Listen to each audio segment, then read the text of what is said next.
Muri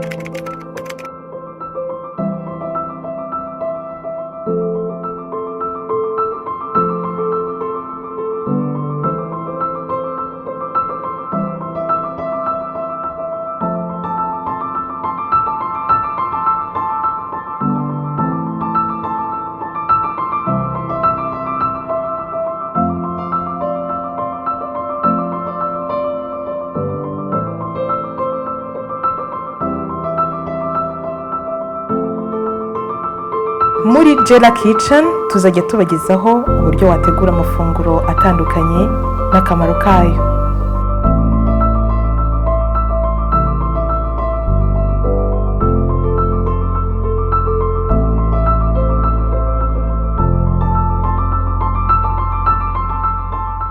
Wahisemo neza kubana natwe, njyewe nitwa Janeta Isenge, mbahaye ikaze muri Jela Kitchen aho tubategurira amafunguro atandukanye mu buryo bwihuse.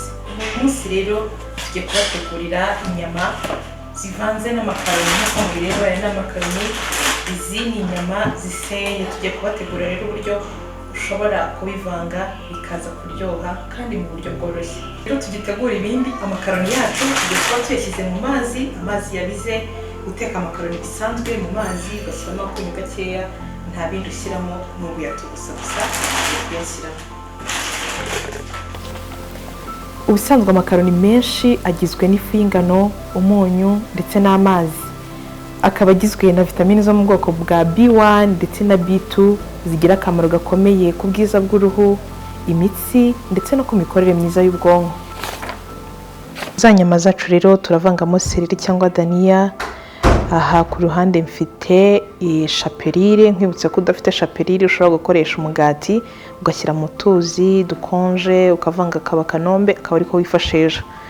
Hano dufite kandi beef masala. Beef masala ni kirungo nyine kijya mu nyama cyangwa muri beef. Ku bakunda agasenda rero ushyiramo bitewe n'ingano yako ukunda. Agasenda nako murabizi kongera uburyohe bw'ibyo ugiye guteka, cyane cyane noneho iyo bigeze ku nyama. Murabizi abantu mukunda amasambusa, mukunda amaburete, agasenda bari sawa. Turongeramo akunyu rero, akunyu gakeya, kuko ibi birungo bindi nabyo biba bifite umunyu. Soya sauce nayo turaza kuyifashisha. Soya sauce yongera viscosity cyangwa se kwa kuntu pate yacu tugiye gukora biza kuba byegeranye, kandi ikaza gutuma kala cyangwa se ya couleur ya za nyama zacu iba igaragara neza cyane. Turabivanga rero, turabivanga nk'uko bibona, genda uvanga kugira ngo besire ko bya birungo byose byagiyemo, byafashemo, byagiye buri mpande zose, ku buryo akantu kose ushobora gufata ugomba kuba wumvamo bya birungo kandi byahuye nyine biryoshye. Biba byiza rero iyo ukoresheje intoki. Iyo ukoresheje intoki nibwo bya birungo bishobora kujyamo neza, ukabivanga neza. Niyo mpamvu ngiye gukaraba intoki kugira ngo ibirungo byacu bijyemo neza. Gukaraba intoki murabizi ni isuku, ugomba kuba uri siri ko ibintu byawe byose bifite isuku. Murabona ngomba gukaraba neza intoki zanjye, nkakaraba ahantu hose kugira ngo bize kuba bifite isuku. Ndavanga rero, ndavanga neza impande zose nk'uko uri kubireba. Ndagenda mvanga neza. Rero nk'uko bibona byamaze kunoga. Ubu tugiye gukora utubumbe dutoya tuza guteka mu mavuta.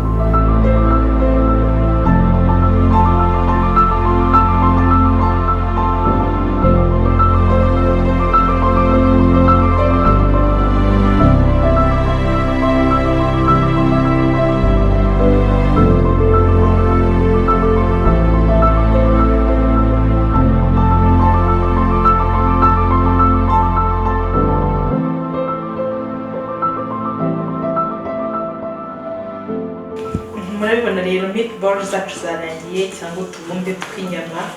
Ubu tugiye kudushyira mu mavuta, tugende tuduhindura mpaka duhiye, ubundi tutwarure dukomeze tukwereka uburyo ushobora kubivanga n'amakaroni bikaryoha cyane.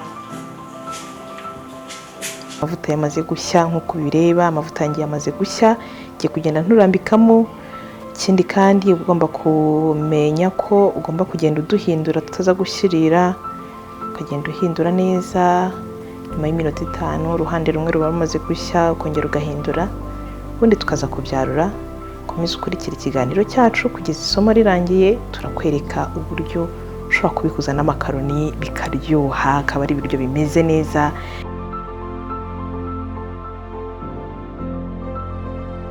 Ngira ngo rero urabibona maze guhindura neza, urabona ko hasi twamaze gushya, turasa neza nk'uko ubireba.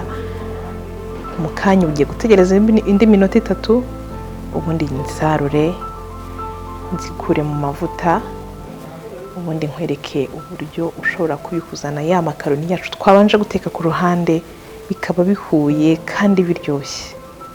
Meatballs zacu rero zamaze gushya nk'uko bibona, twamaze kuzarura. Ubu tugiye gukaranga igitunguru. Nk'uko uri kubibona amavuta yahiye, turashyiramo igitunguru.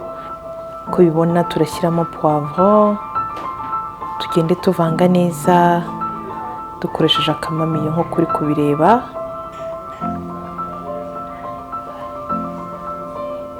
Tukibutse ko meatballs zahiye, amakaroni ku ruhande yahiye. Ubu tugiyeze ku mwanya wo kugira ngo tuze kubihuriza hamwe byose. Ku ruhande rero mfite inyanya zanjye ziseye neza, urabibona ndashyiramo inyanya, nanone ngende mvanga kugeza ubwo inyanya zanjye ziza gushya. Turongeramo kandi nanone sauce tomate kugira ngo iriya sosi cyangwa iyi sosi ize kuba imeze neza.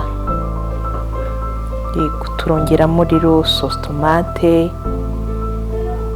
ugomba gushyiramo nkeya kubera ko twakoresheje inyanya zihagije. Nkibutsa ko inyanya twaziseye, ushobora kubanza ukaziteka, nibyo byiza ukaba uri siri ko zihiye, warangiza ukazisya. Noneho nk'uko ubibona turabivanga noneho byose. Tugiye kureka iminota mike rero bibire bishye. Urabona ni isosi nziza ifashe, nta bindi birungo byinshi twashyizemo uretse igitunguru na poivro gusa. Isosi yacu yamaze gushya, ngiye kurambikamo za meatballs zanjye. Urabibona ndagenda nzirambikamo neza. Isosi urabona ko yamaze gushya, yabize. Meatballs zanjye maze kuzishyiramo, ugashyiramo akamamiyo ku ruhande. Rero nk'uko nabikubwiye amakaroni yacu yamaze gushya, nayo tugiye kurambikamo muri ya sosi yacu. Wirinda kubivanga cyane kugira ngo amakaroni adashwanyuka, kuko aba yamaze gushya, n'isosi iba yahiye, na za meatballs zacu ziba zahiye. Bivuze ngo nyine byose biba bihiye. Icyo tuba tugiye gukora ni ukugira ngo tuvange bya bindi byose twateguye ku ruhande, tubihuze ariko bikaba bikiri ku muriro nk'uko bibona. Ndavanga gahoro kugira ngo bidashwanyagurika, amakaroni yacu adashwanyagurika. Ngira ngo urabona ukuntu bimeze, biri gusa neza. Wow, birahumura neza. Ngira ngo urabona ko byoroshye, nawe waba ushobora kubigerageza ukazatubwira uko byari bimeze, kuko urabona ni ifunguro ryiza, ni ifunguro risa neza. Ubu rero urabona ko bihiye, tugiye kubyarura. Wow, birahumura.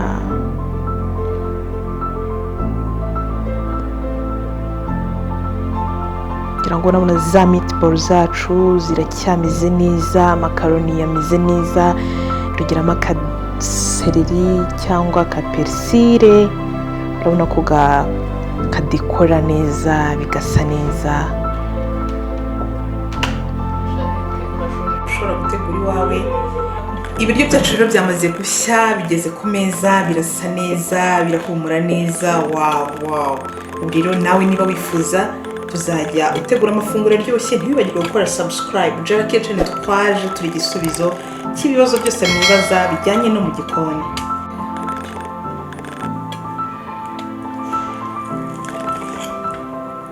You guys, look at inside. Oh my